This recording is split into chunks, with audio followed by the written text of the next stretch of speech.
দেখেছি, আমরা social media দেখেছি মণিপুরে আমার গর্ভধারিণী মা সহকারে আমাদের যে মায়ের মধ্যে জন্ম দিয়েছে সে মায়েদের উপর পুরুলা চালিয়ে নিষ্ঠুর নির্মম ভাবে তাদের হত্যা করা হয়েছে, তারপর তাকে গুলিবিদ্ধ করে সেটাকে সোশ্যাল মিডিয়ায় পোস্ট করা হয়েছে।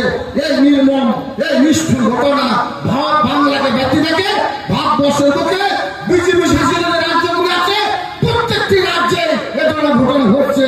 মণিপুরের কথা বলুন, মিজোরামের কথা বলুন, আসামের কথা বলুন, ইউপির কথা বলুন, রাজস্থানের কথা বলুন, প্রত্যেকটি রাজ্যেই একই ঘটনা ঘটছে। বাংলায় আমরা হিন্দু মুসলমান শিখ খ্রিস্টান ইসাই এক খাতার তলায় শান্তির সঙ্গে বসবাস করছি। শুধুমাত্র একজনের জন্য বঙ্গবন্ধু মমতা বন্দ্যোপাধ্যায় বাংলার মা, যিনি বাংলাকে এক খাতার তলায় রেখেছেন। এখানে হিন্দু মুসলমান শিখ খ্রিস্টান ইসাই আমাদের মধ্যে কোনো বিভেদ নাই, আমাদের মধ্যে শান্তি আছে। এই শান্তির সঙ্গে আমরা বাংলার বুকে বসবাস করতে চাই।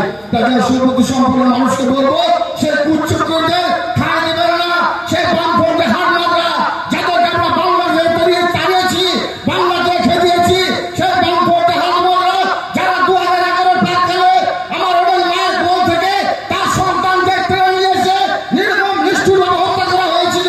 অনেক আমার বাবা আছে তাদের কোল থেকে তাদের ছেলেদেরকে টেনে নিয়েছে, নির্মম নিষ্ঠুরভাবে হত্যা করেছিল। আমার মতো অনেক ভাই আছে যার চোখের সামনে তার ভাইকে গুলিবিদ্ধ করে হত্যা করেছিল।